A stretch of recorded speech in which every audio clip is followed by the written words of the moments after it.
இருப்பதாக கூறுவார்.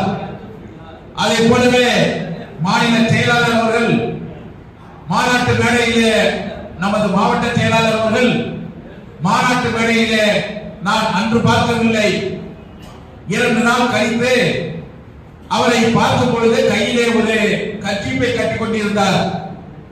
அன்றுதான் எனக்கே தெரியும் இப்படி அவர் பல்வேறு பிரச்சனைகளே அன்று மே 5 மாநில மாநாட்டிலே மருத்துவமனையிலே சென்று சேர்ந்து அவருக்கு ட்ரிப்ஸ் ஏற்றி மாலை மாநாட்டிலே நாம் அனைவரையும் அழைத்து விட்டோம்.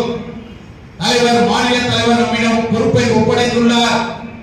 அந்த பொறுப்பை எப்படியாவது நிறைவேற்றியே தீர வேண்டும் என கங்கணம் கட்டிக்கொண்டு பாதியிலேயே மருத்துவமனையிலே இருந்து மாநாட்டு மேடையிலே அனைவரையும் வரவேற்ற பெருமை நமது மாவட்ட செயலாளர் அவர்களை சார்ந்தது.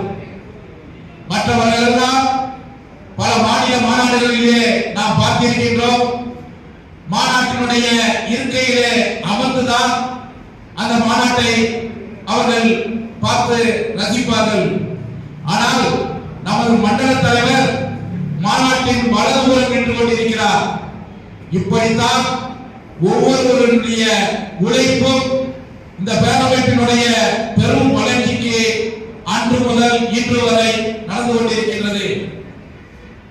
என்னை பொறுத்தளவில் நமது பேரமைப்பின் பெருமைக்குரிய தலைவர் அவர்களுடைய வேண்டுகோளை ஏற்று எனக்கு இட்ட பணிகளை, அந்த பணிகளில் சிறு கடுகளவு கூட ஒரு சிறிய ஒரு தவறுகள் நடந்துவிடக் கூடாது என்பதற்காக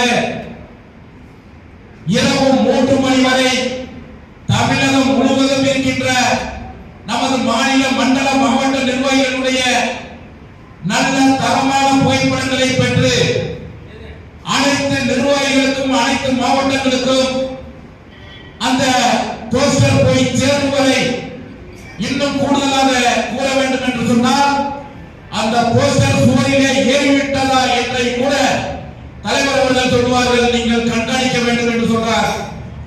அதை போன்று கன்னியாகுமரியில் இருந்து மெரினா கடற்கரை வரை இருக்கின்ற நமது 56 மாவட்ட தலைவர், செயலாளர், பொருளாளர் உள்ளிட்ட அனைத்து திருமுகங்களும் மிகவும் பிரகாசமாக இருக்கும் அளவிற்கு அந்த போஸ்டரை வடிவமைத்து அனுப்பிய பெருமை இந்த எளியவர் விபி மணியை சாரும் என்பதை இந்த நேரத்திலே தெரிந்து கொள்ள கடமைப்பட்டுள்ளேன்.